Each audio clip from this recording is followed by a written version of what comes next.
But I don't know if they want us to go. Do you want us to go? Freddie, the engine will be running in half an hour. Half an hour? Half a minute. Half a minute.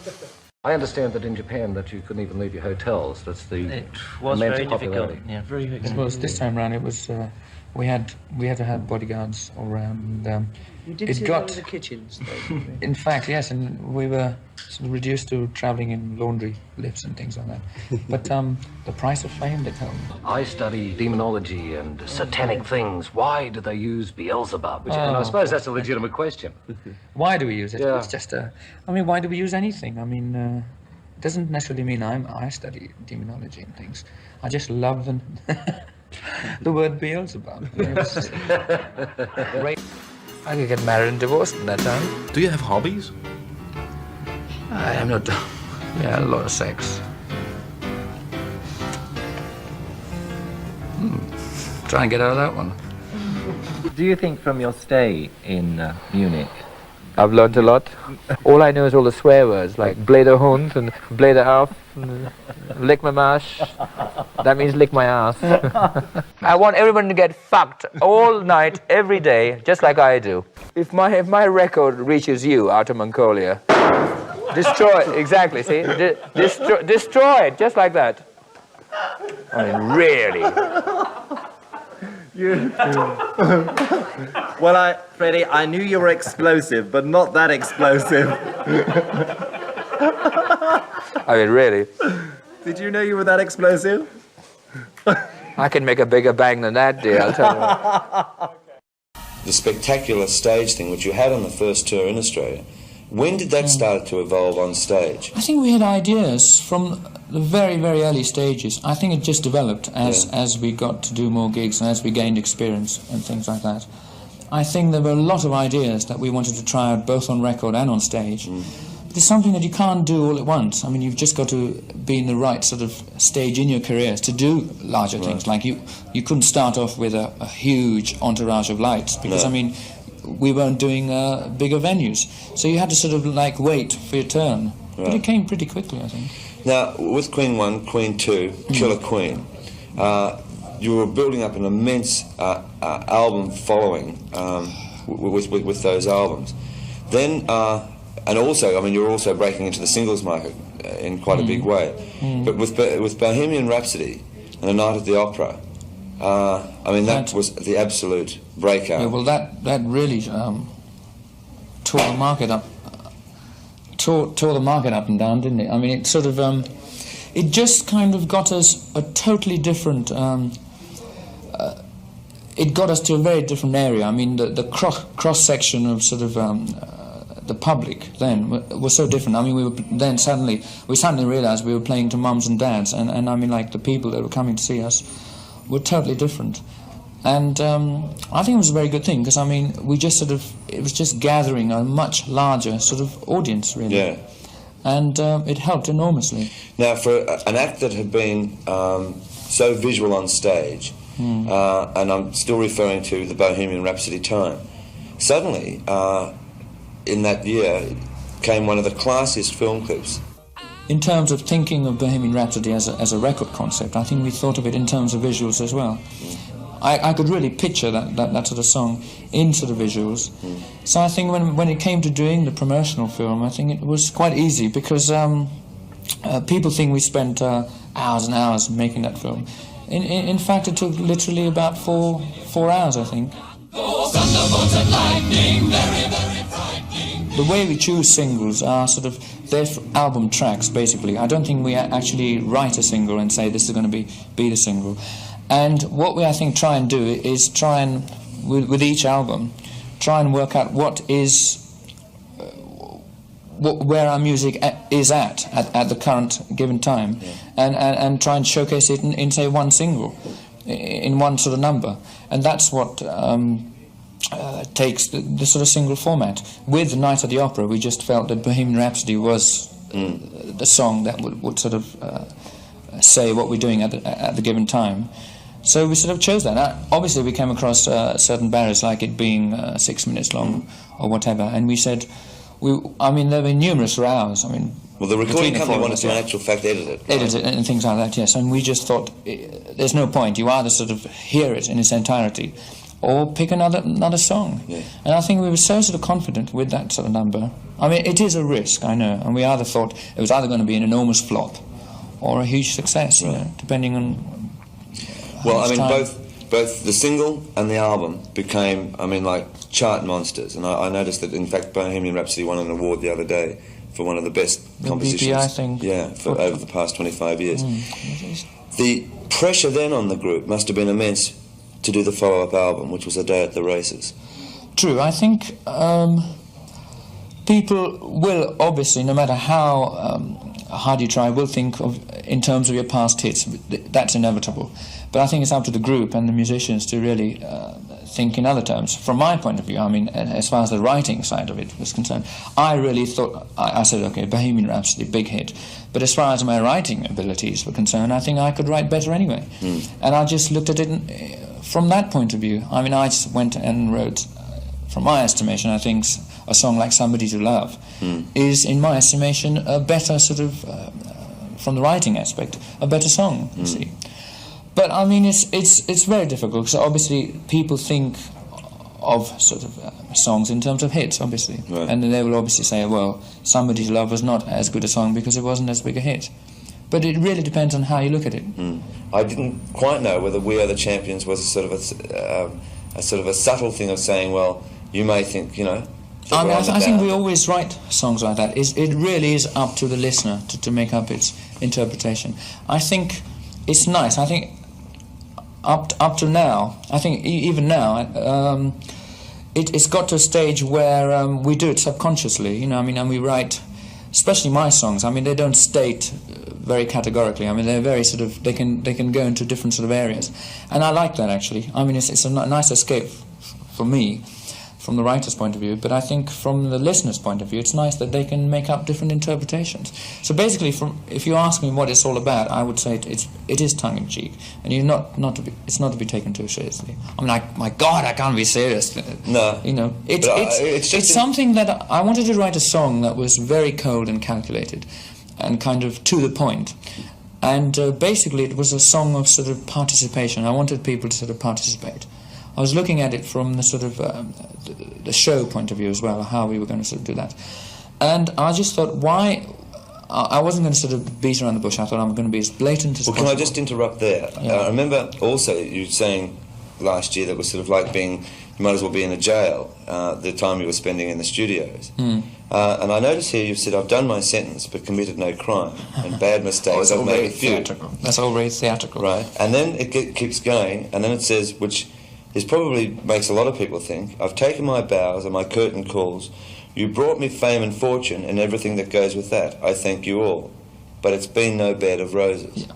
It's my way of saying that to a lot of people, I mean, that's like, a lot of people think being a rock and roll star is kind of going to a studio, making a disc, and then going around spending all the money, which I don't think it is. And I know that a lot of people do realise that, but even at the same time, a lot of people don't. They think it's a very easygoing life. And I mean, like, a lot of people still think, when I say, oh, we're going to America for a tour, they think, oh, nice long holiday. And that's just my way of saying that it's not easygoing. I mean, God, I mean, don't for 1 minute think that it's all peaches and cream. Now, may I ask you a couple of pertinent questions? Oh, what are they? The first one being like one of the world's top groups, and how nice. living in a country, well, I mean, it's Yeah. true. You can ask me about taxes, go on. No, I'm not. Thank God. Living in London, with the punk rock craze coming along, What's that? does it become a challenge, you know, in the sense where you're finding these amazing contrasts, and like you'll find the punk rock writers who will follow a certain stream and may try to put down the established top world acts of today. I mean, is it a challenge to you and the rest of the guys? It's always been a challenge. I mean, it doesn't matter what, even if there is a new movement, or call it what you want, there's always a challenge. I mean, take for example the charts today. I mean, at the moment, I feel there's enormous competition with just the established acts. I mean, there's ELO, there's ABBA, there's Rod Stewart, So I mean, you know, there's always competition, and we're never going to sort of. I'm never one for resting on my laurels, really, because I always know there's that competition, and that's what keeps us, you know, keeps the driving force there. Well, but with the new stuff, I think it's all healthy. I think there's always going to be a kind of a new movement, because I mean that's how we started. Can I be bold to say that then I think it almost brings the cunning out in you. I think you almost cunning. enjoy it. Oh yes, I mean the day where we sort of say that, well, we're the greatest or whatever. I mean, there you are, we're the champions. I mean, it's not meant to be taken. But one could almost look at it that way as well. Yeah, I mean, we certainly haven't hit our peaks. I mean, there's always, you've got to keep going. I think there's so much we still have to do. It's amazing. I mean, now I'm going into opera, you know, forget rock and roll. Difícil, né, ser líder do Queen, quer dizer, você tem problema de relacionamento com os quatro por ser o líder do grupo? This time, yes, I am the leader of the group, yes. I'm best song. When they stop buying our records, then I'll say goodbye and do something else, become a strip artist or something. Yeah? To what music you would strip? What music would you use? All the songs I've written. Oh, come on. I'm a true romantic, yeah, just like Rudolph Valentino. I will be Call myself. me Monsi. Okay, Monsi. No, not Super Diva. Oh, sometimes Monsi. Sí. Once I say Monsi, But then... not Montserrat. No. Because Okay. the very close friends says Monsi to me. Yeah. But if I say my Super Diva, Yeah, my my baby, number my one. darling, all this, yes, you know. I'm so nervous. I never was so nervous. Phoebe, there's an ashtray, huh?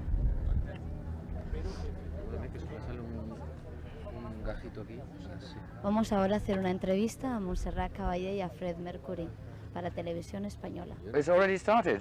Yeah, 1 second. Because ¿Han the empezado sun- ya? The sun's going in my...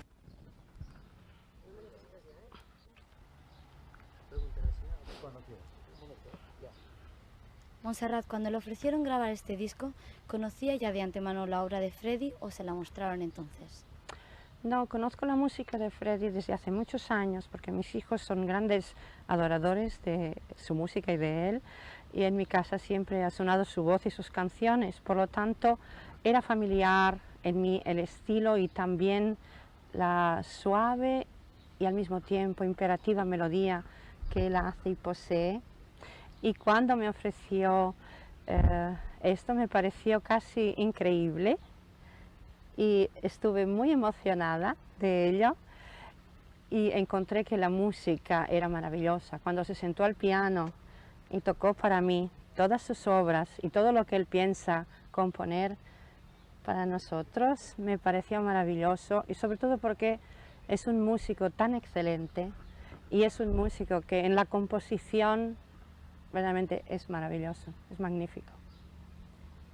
Freddie, in the interview that did you in the weekly information, you said you like very much Montserrat Caballé. Was in that moment when you decided to make the record together, or the idea came beforehand? Well, at that time, I mean, they asked me who was my favorite singer, and I said Monsi, you know. And I told them that I didn't say that just because I was in Barcelona, because it sounds corny.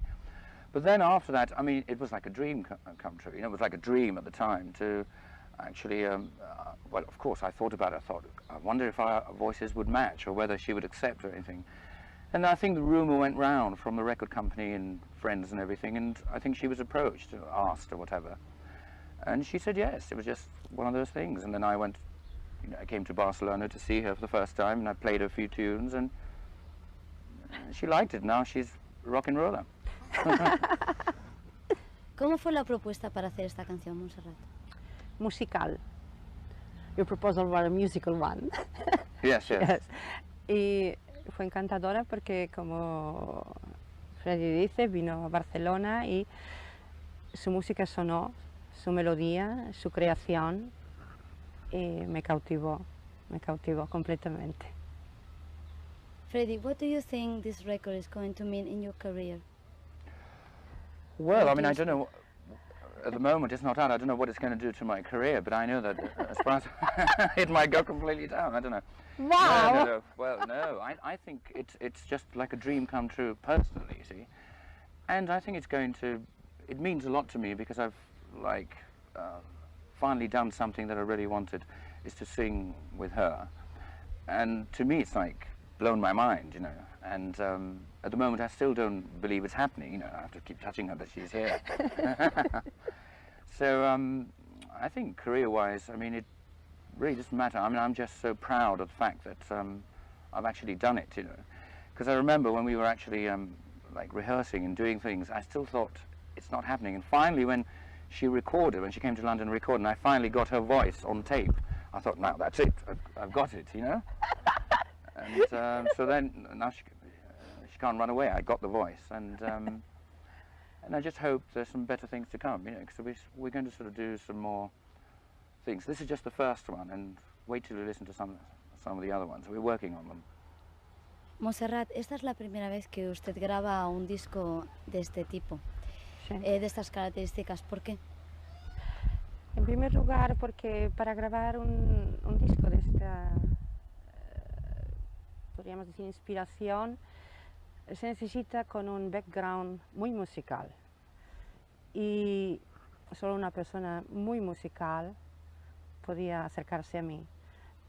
No es orgullo, pero sí es una constatación.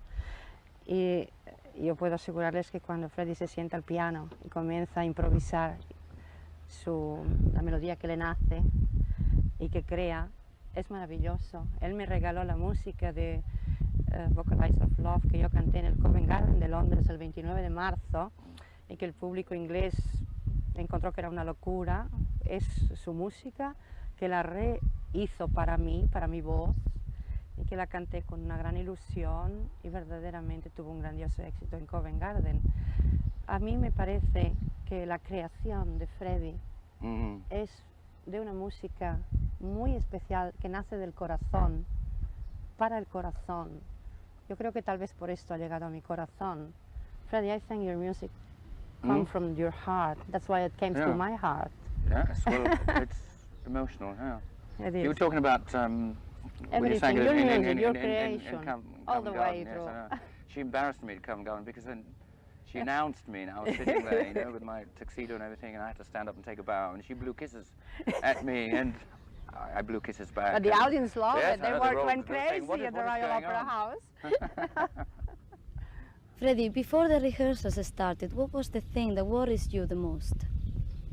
Before what? The rehearsals, well, about the record, or before you started really recording the record, what worries you the most about this record? Well, nothing. I mean, I was just very excited, and I just wanted to make sure that everything turned out right. So I took a lot of time and pain over it, you know. I mean, it was like, because it's the first time I've actually written for, say, her voice and everything, because before, I mean, it's easier just to write for my voice, because I know.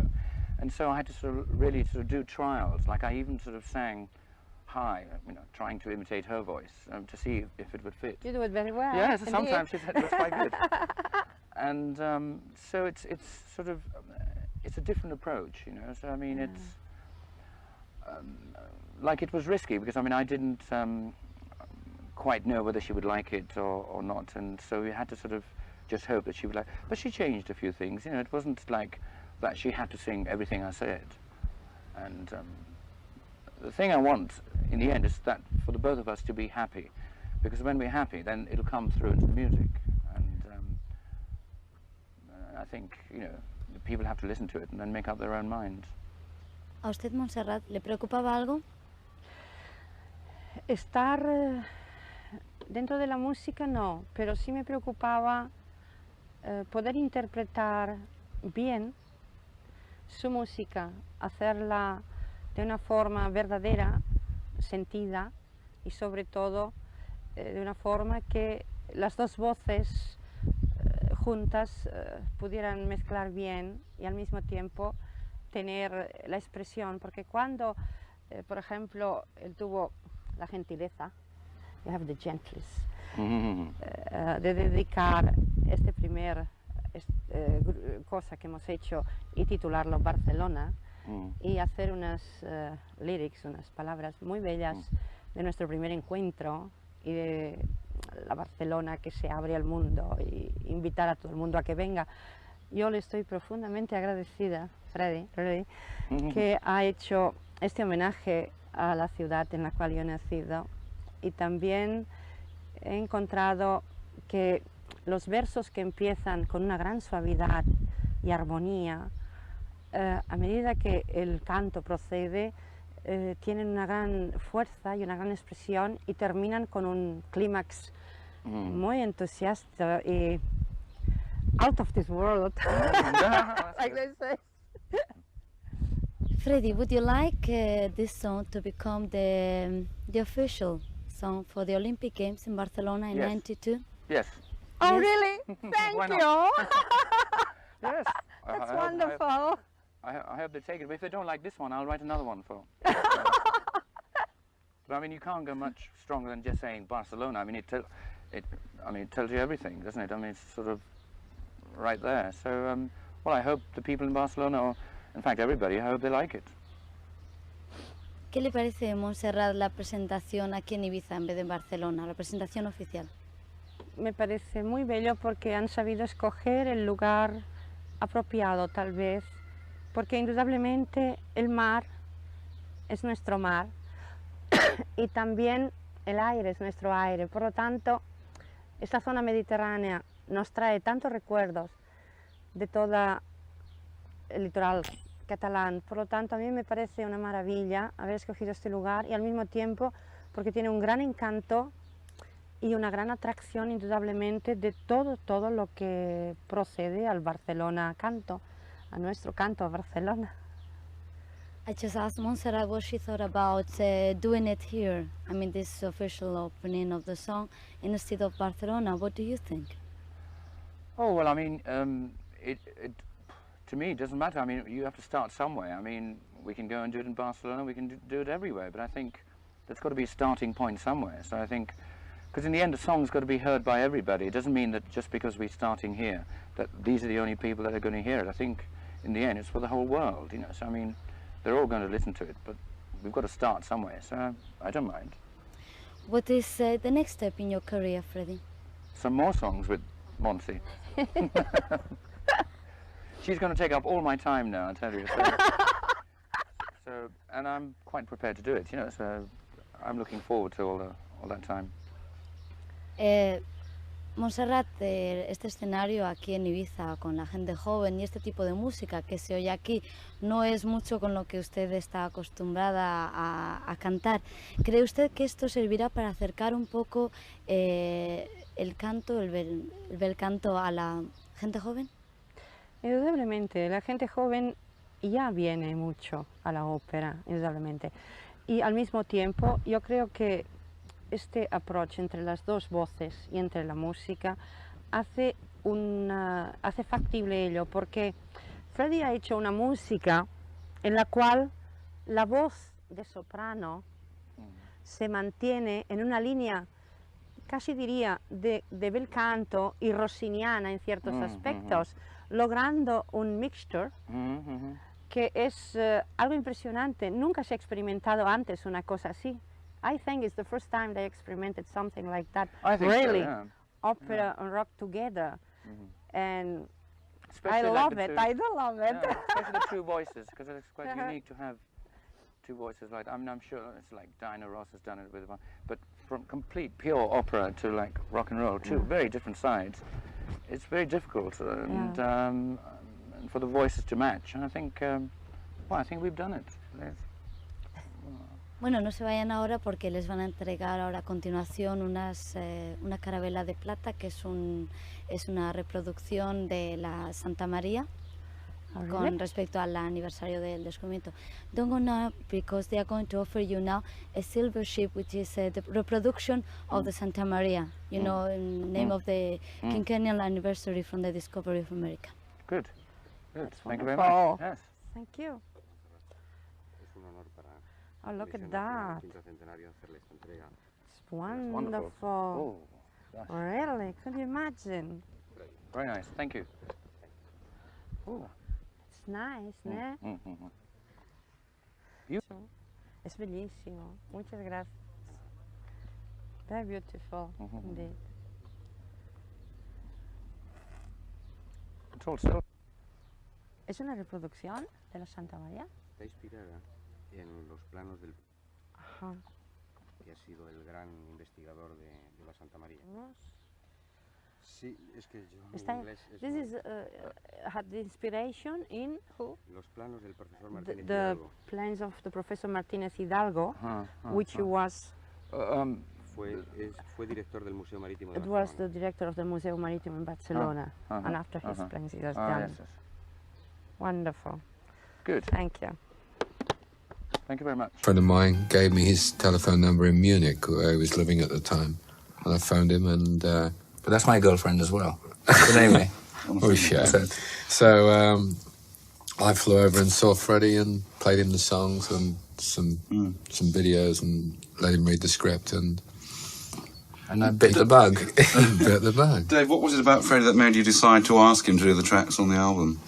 Well, Time is a very special project for me, and I wanted to, and it covered all spectrums of music, and I wanted to work with people who I admired and whose voices and performance would suit the characters that I wanted to portray in the concept album. Yeah, you obviously have a great admiration for Freddie's work. Yes, I have. Yeah, ever since I actually saw you perform in Hyde Park, I think it was 1979. It's all right, Freddie, I'll go back to the 60s so you can feel quite safe. Freddie, a lot of people must ask you to record. What made you agree to this particular project? Well, it was the way it was approached, actually, because, I mean, I get a lot of approaches to do films and things like that. And I remember when I first met David, I mean, it was like, I liked the fact that it was like on a one-to-one basis. Yeah. And rather than his entourage or his organisation calling my organisation, it was those kind of things haven't done. But after having met him, he sort of said, I like the one-to-one approach. And I said, well, that's the way you got me, because I mean, he just sort of phoned me up and said, what would you like to do? Time? And I'd read about it, and I said, well, come on over. I was in Munich at the time. Yeah. And he said, look, and the way he approached me was great. He just said, look, you don't have to be committed to anything. You can listen to the tracks, I'll fly over. And if you don't like them, fine. And that's the way. And I love that approach. I really did. What's Dave like to work with as a producer? Oh, he's awful. He doesn't do anything anyway. No, he's like the overseer. I mean, it's like, it's not so much, he's not so much a producer. He's, well, actually, he's more than that. He's like the overseer. Yeah. He was trying to get this whole thing together with all kinds of different artists, and it's very, very difficult. I remember when he approached me, it was like, look, and, Olivier's done this, Cliffy's done that, and Dionne Warwick's done that, Cliff Richard's done that, and Julian Lennon's done that, and I just said, well, you've come a bit late. Yeah. But I think, I mean, I might be wrong in saying that, but I think in his mind, I mean, he kept, like, the title track Time, because I think he was sifting, basically, and that's the way I think, and to find the right medium for the right person. And I know when he first approached me, the track Time, the title track, was not really considered. I mean, it was a track that I did was In My Defense, and there was another track, and I said, okay, In My Defense, yes. But after I did In My Defense, I think he kind of liked it, and then suddenly I sort of said, oh, I think I can do something with the title track. I mean, it takes time, and I think he sort of gained more confidence in what I was doing, because I'm a beast in the studio anyway. So like, it's not actually. Olivier is just magic. I mean, just when you hear his voice, you just want to sort of put a song next to it, Are you a fan of Lord Olivier? Well, who isn't? Don't be silly. Dave, did you ever think of asking Freddie to be in the show? Yes, I did actually. I think I asked him when I was in Munich. Yeah, well, I said no. And he said he wasn't disciplined enough. Not disciplined enough? Yeah. Well, I can't. He is very disciplined in the studio, but I can understand what he means. It's a different kind of thing. I just can't. I'm not good at doing. Well, number one, I can't do matinees because I don't get up before that. But I mean, it's just.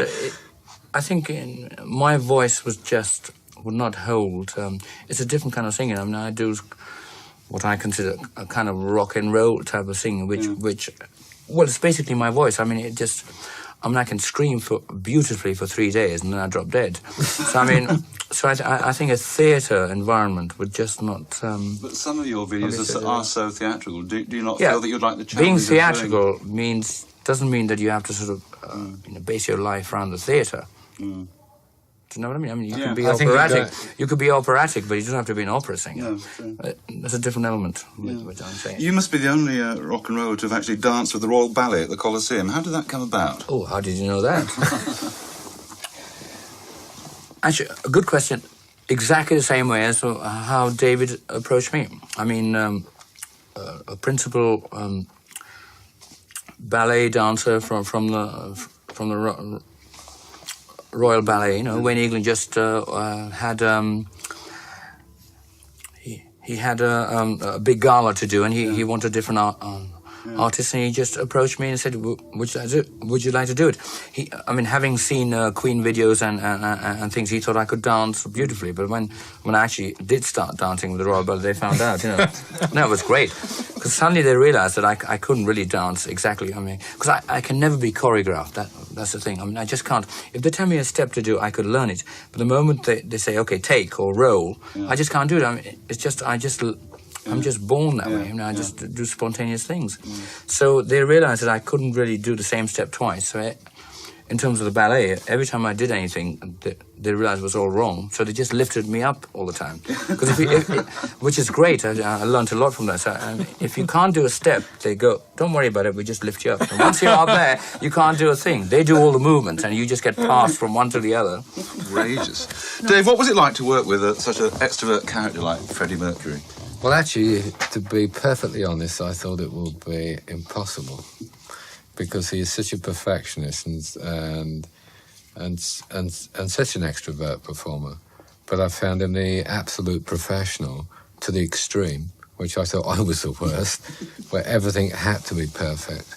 But he would give 100% of himself, and he doesn't like starting work until sort of 6, 7 in the evening and working till 6. But that 12-hour period, he gave a performance. Every take was a performance, giving 101%. No, and I've worked with Stevie Wonder and by the album with everybody, and I think Freddie's the only performer I've actually worked with that every take is like a performance in front of an audience of thousands. That's very nice of you. I tell you, this is no cheap queen you're working with. I mean that, and it's very rare because most performers go in and after 2 or 3 takes they lay back or they hold back, but he gives his all until he drops, and I thought everybody did that. But no, they don't actually,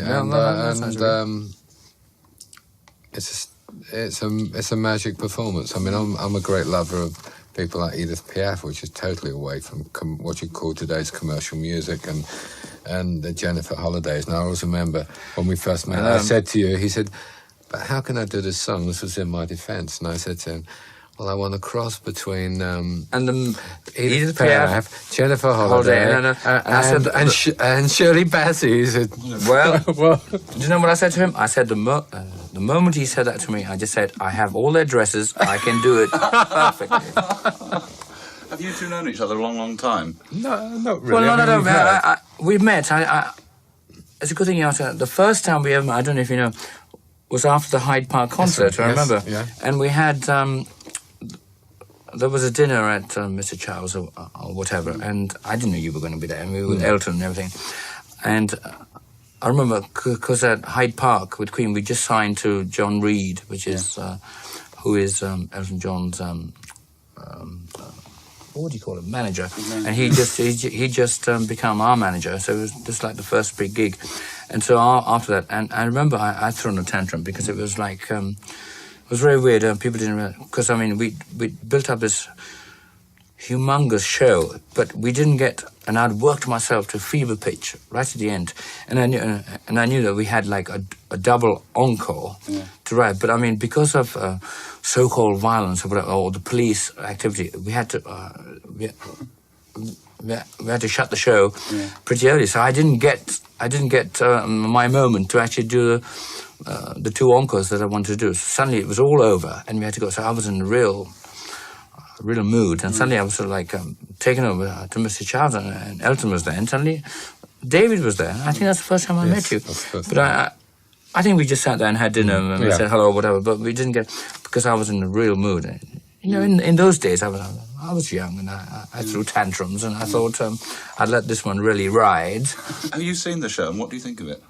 I think the show's fabulous. You enjoyed the whole concept of it, did you? The yes, spectacle as well? I think today it is. I mean, I'm not just sitting here saying because he's next to me. It's the most modern thing that's happening at the moment. I mean, you know, I think.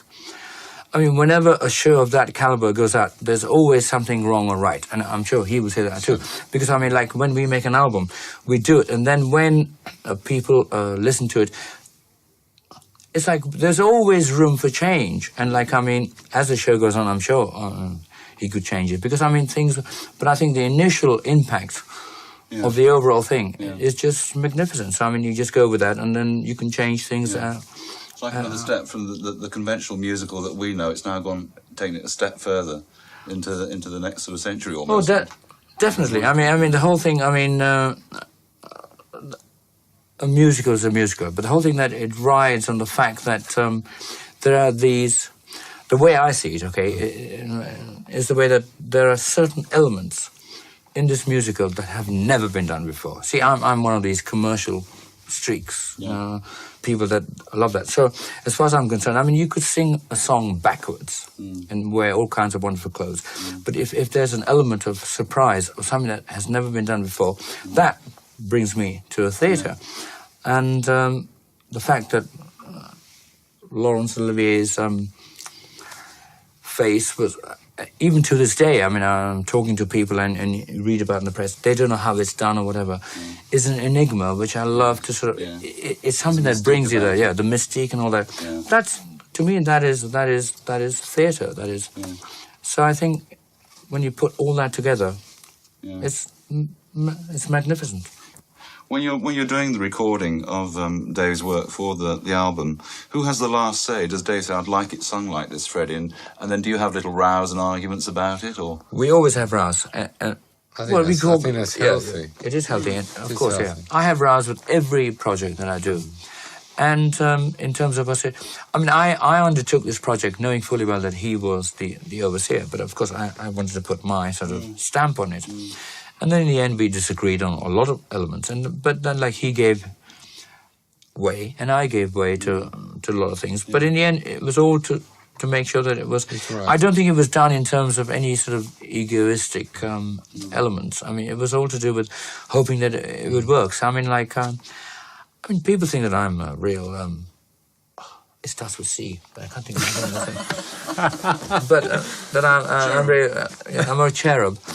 But I mean, sometimes you have to give way to sort of understand certain problems, you know. But I mean, I'm very hard to deal with. Yes, I'm sorry. No, you're not. You're very easy, actually. I think if you... it's like if you believe in something, you have to... You're a perfectionist, and you've got to stick out for what you believe in.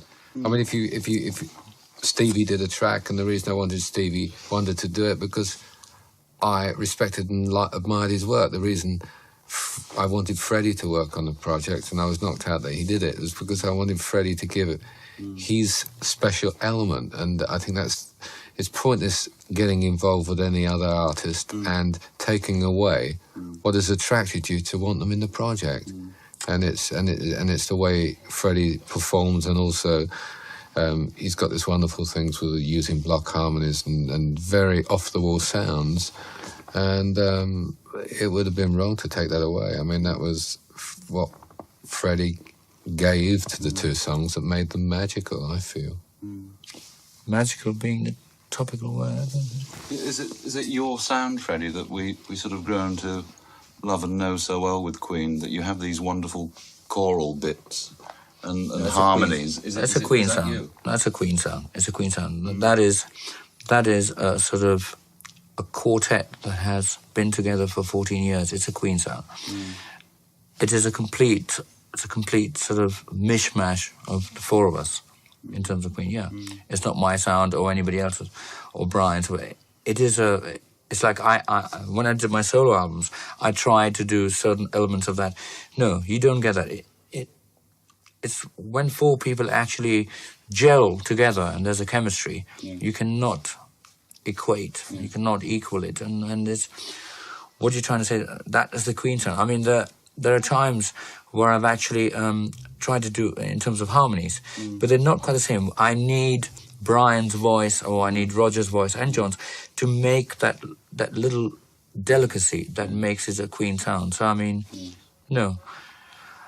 There's no, not one in terms of Queen. I mean, not one of the individuals of Queen has a Queen sound. We all together make the Queen sound. Yeah, that's the Queen sound. Otherwise, it's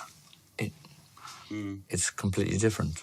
Going back to the show, do you think it's more than a coincidence that sentiments like "we've got to build this world together" should come just when rock is showing politicians where they've actually failed?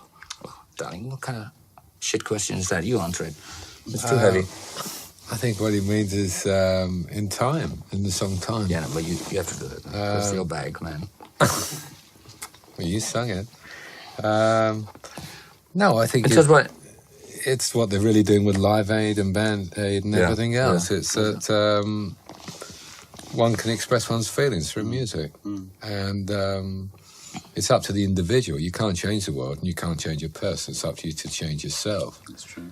But I think if you can make people feel good through music, or stop and think, I think Freddie would agree with No, that's true.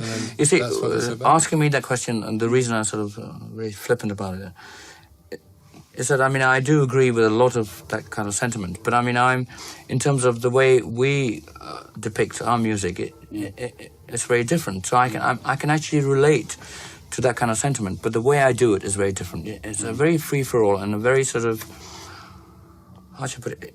It's a very sort of, the only way I can explain that is like, in terms of what I do in terms of Queen, we don't like to write message songs, because I mean, but we can still understand them. It's like I would never, people have asked me that before, and said, I mean, like, okay, we've done things like We're the Champions or whatever.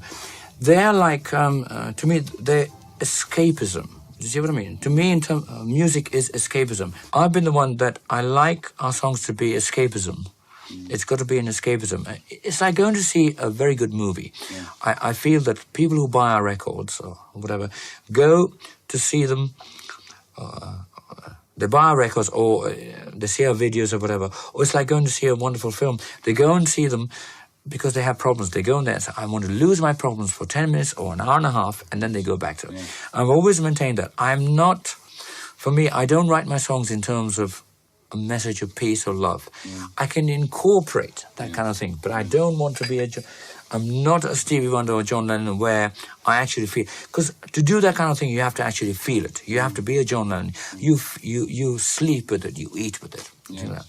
Anybody can write a lovely message of peace or whatever, and then say, no, I'm not that kind of thing. You have to believe in it. You have to do it all the time. You have to be, and you have to actually go out of your way. I'm not that kind of person. I just want my songs to actually sort of filter through to everybody in a form of escapism. So that, I mean, as far as I'm concerned, they can buy the record, and when they've heard it, I wish that for 5 minutes or 3 minutes, they're happy.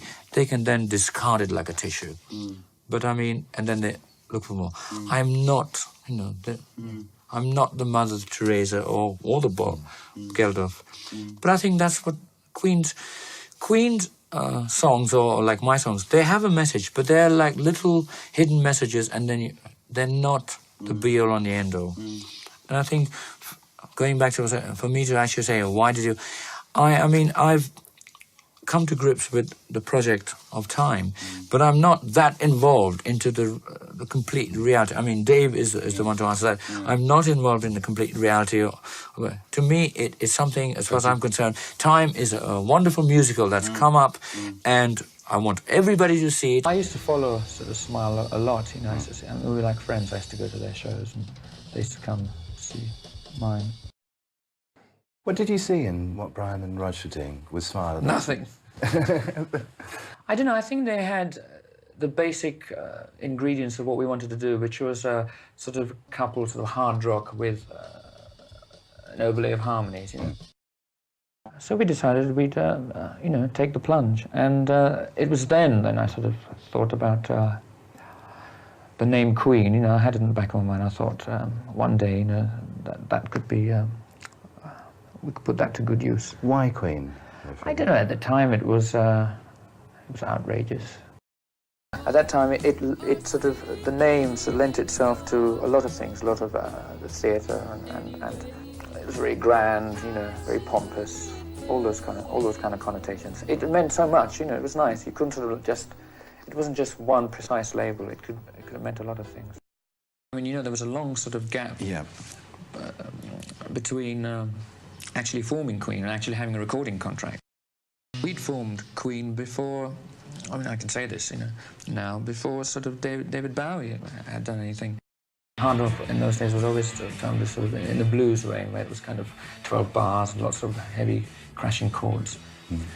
And then there was the other side, where it was a lot of melodic sort of ballad type things. And I just thought, why can't the two come together? I mean, why can't you have a good melodic song with a lot of heavy content? And we just thought that would be interesting. Basically, it is a participation thing. I've been very cold-blooded, and I'm just thinking in terms of how maybe we're going to sort of adapt it on stage, and then how people are going to. It's a public stroke group thing, really. Still about writing for a second, Freddie. How prolific a writer are you? Oh, I write a dozen a day. Does it come easy? It can, if I put my mind to it, yes. I mean, I'm not sort of blowing my own trumpet, but I do churn them out quite quickly, far quicker than the others, I think. They know that.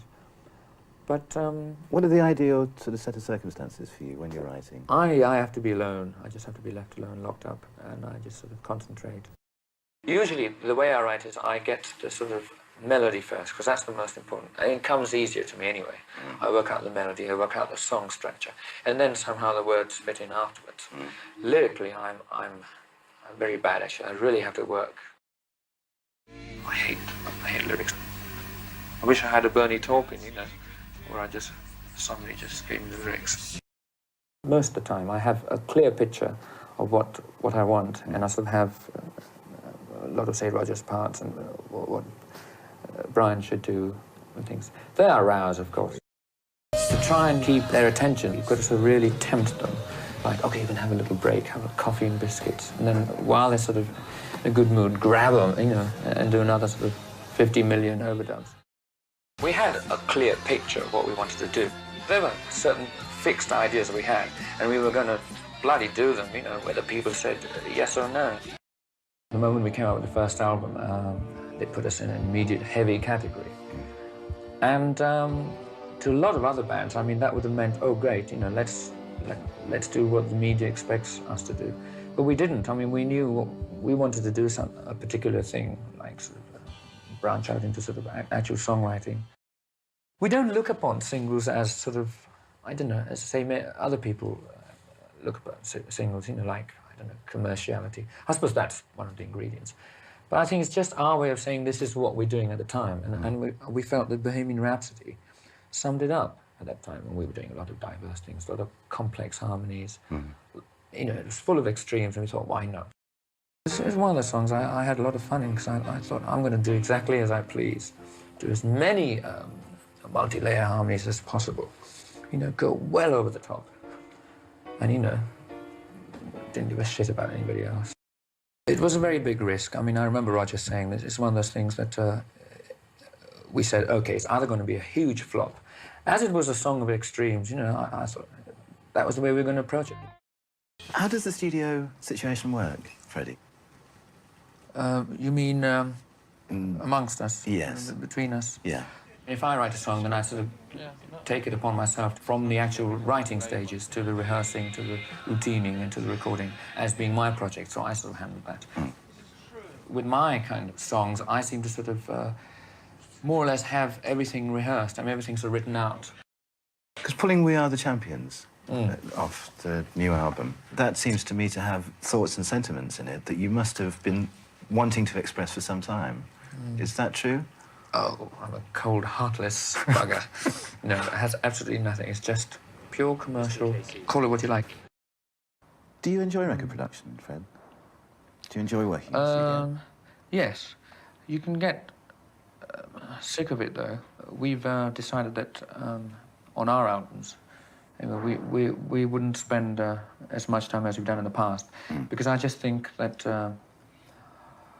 especially with News of the World, I think we actually did decide before we went in that it was going to be a short album as far as Queen standards are concerned. I mean, so that was like 2 months instead of 4. We had something like a week and a half to 2 weeks to actually write all the material in. And that was nice, so that we didn't fall into this thing of it being overripe before we actually recorded it. Especially a group in our stage of career can fall into the trap where we can have as much time as we want in the studio. And you can just go and say, look, I'd like to try another area of this.